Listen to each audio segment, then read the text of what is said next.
Hallelujah and praise the Lord.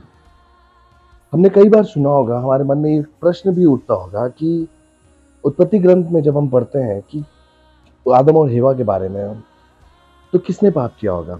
आदम ने पाप किया होगा कि हेवा ने? इस प्रश्न का मैं आपको एक दृष्टांत सुनाता हूँ। इस प्रश्न से रिलेटेड एक दृष्टांत सुनाता हूँ। एक 3 साल का बच्चा होता है। उस 3 साल के बच्चे ने चॉकलेट ले लिया होता है और चॉकलेट को खा के, चॉकलेट को पूरा अपने मुंह में लेपा पोता करके पूरा फैलाना मचा चुका होता है। उसकी माता जी जब आती हैं, उसकी माता देखती है और उस पे क्रोधित होकर पूछती है कि क्या तुमने वह चॉकलेट की बरनी से चॉकलेट खाया जो मैंने तुमसे मना किया था?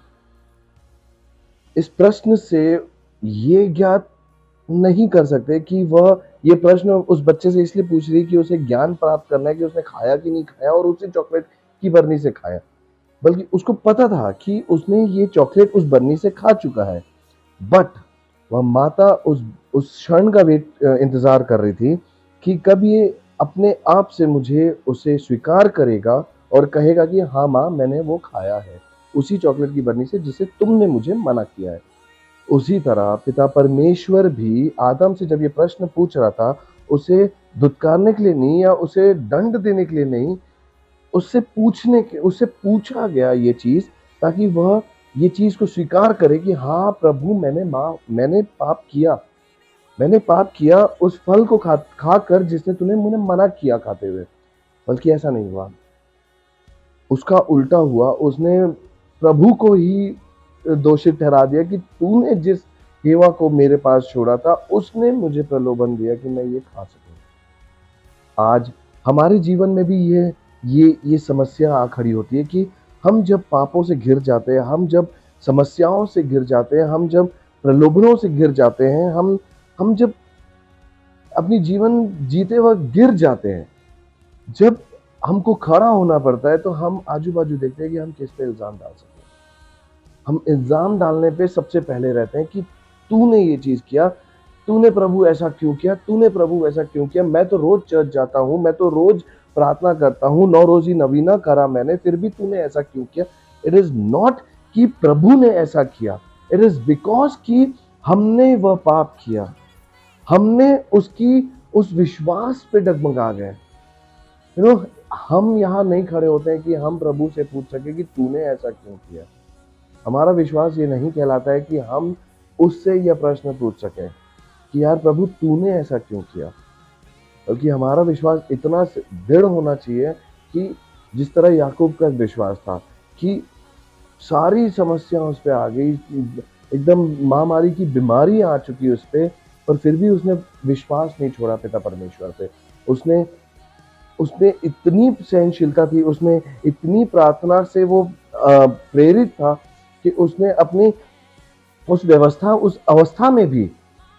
अवस्था में भी उसने पिता परमेश्वर को धन्यवाद दिया, उसकी स्तुति गान करी। तो आज वही क्षण हमारे साथ है। हम अपने जीवन में भी देखते हैं कि हम कितने घिरे हुए हैं इन संसारिक जीवनों से, इस संसारिक प्रलोभनों से, इन संसारिक समस्याओं से, बीमारियों से, कष्टों से। कई तरीके के होते हैं, हमारे घर से, हमारी जॉब से, हम जहाँ काम करते हैं, हमारे बिजनेस से, हमारी नैतिक जीवन से, हमारी बीवी बच्चे, माता पिता भाई बहन, सबसे कुछ ना कुछ समस्या चल रही होती है। और आज पिता परमेश्वर कहते हैं कि क्या तुमने वो करा जो मैंने तुमसे मना किया है करने को? तो हमारा जवाब क्या होना चाहिए? ये हम अपने आप से पूछें कि हम क्या जवाब दें पिता परमेश्वर को। क्या हम उन्हें दोषी ठहराएं कि तूने ये चीज किया है, तूने मुझे रचा है? क्योंकि यिर्मयाह का ग्रंथ कहता है कि तुम्हें गर्भ से रचने से पहले वो मुझे जानता है। यिर्मयाह का ग्रंथ ये भी कहता है कि मैंने जो तुम्हारे लिए योजना रखी है वो तुम्हारे हित के लिए है। तो अगर हमारी नैतिक जिंदगी में कुछ हो रहा है, हमारी जिंदगी में कुछ हो रहा है, कुछ समस्या आ गई है, तो उसका ये मतलब नहीं कि पिता परमेश्वर वो तुम्हारे लिए निर्धारित करी। नहीं, वो चीज आ की है क्योंकि हमने पाप किया है। वो चीज हमारे सामने आ पड़ी है क्योंकि हमने पाप किया है। फॉर एग्जाम्पल, अगर मैं ज्यादा मीठा खाने लगूंगा तो मुझे शुगर हो सकता है। मैं अगर व्यभिचारी रहूंगा और मैं व्यभिचार करूंगा तो मुझे एड्स हो सकता है। मैं अगर लालच रखूंगा और लालच करके मैं कुछ काम करूंगा तो मैं 420 कई सारी चीजों में मैं पढ़ सकता हूँ। तो वही चीज है, ये हमारे पाप है, इस संसार के प्रलोभन है, इस संसार को तृप्त करने की चीजें हैं जो हमें प्रभु ईश्वर से वंचित कर देती है, उसके प्रेम से वंचित कर देती है।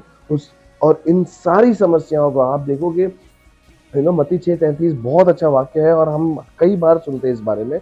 मत्ती 6:33 कहता है कि इस संसार की चीजें छोड़ दो यार, ये सब तो चीजें मैं तुमको ऐवी दे दूंगा, ऐवी तुम्हारे पास पहुंचेगी। इट्स जस्ट कि हमको पिता परमेश्वर, स्वर्ग की ओर देखनी, पिता परमेश्वर की ओर देखनी है कि उनके पास क्या है, स्वर्ग में क्या है। हमारा जो भी सोच विचार होगा उस पे होना है कि स्वर्ग की ओर क्या है। तो वही चीज आज मैं बोलने को चाह रहा हूं कि छोड़ दो समस्याएं, दुख तकलीफ, ये हमारे पार्ट एंड पार्सल है जिंदगी के, ये होंगे।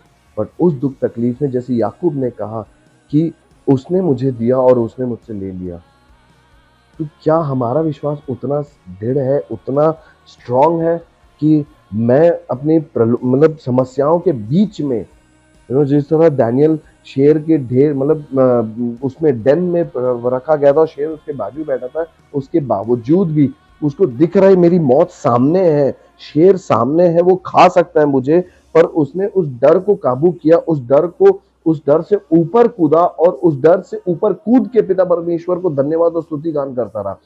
आग में वे 3 युवक थे, उस फर्नेस में उस 3 युवक को डाल दिया गया था, पर वो 3 युवक ने उस आग में लपटी हुई फर्नेस में रहकर बाहर मतलब साबुत बाहर निकले, ना उनको कुछ खरोच आई ना कुछ आई। क्यों? क्योंकि उनने पिता परमेश्वर को अपने डर से, अपनी समस्या से ऊपर रखा। वही शैतान इस संसार की सारी प्रलोभनों को हमारे सामने ला सकता है, दुख तकलीफ समस्या सब चीज ला सकता है, पर इन सब चीजों से ऊपर है हमारा पिता परमेश्वर, हमारे प्रभु यीशु।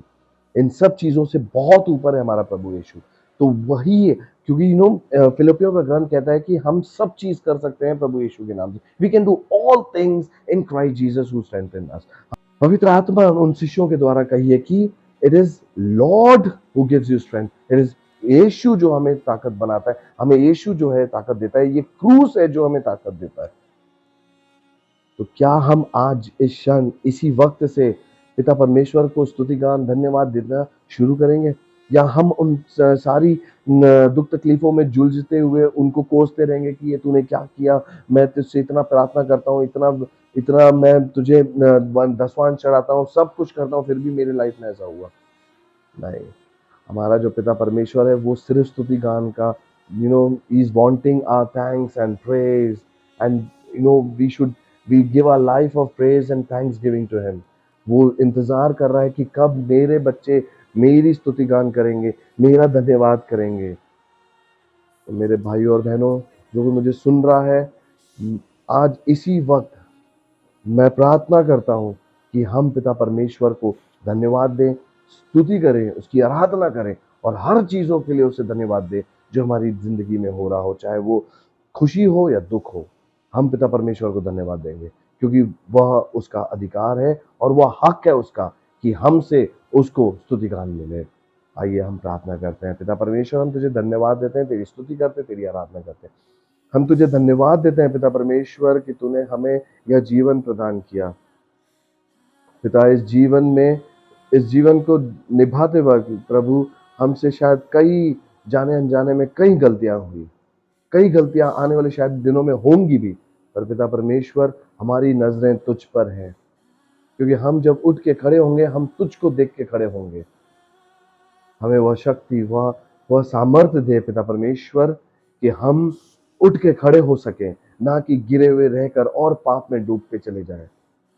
हम तुझसे यह मांगते हैं पिता परमेश्वर प्रभु यीशु के नाम से, आमीन। हालेलुया। शबाकना रालाबाका शिबिकिने रालाबा। Hallelujah Jesus, praise you Jesus, thank you Jesus, hallelujah, praise the Lord.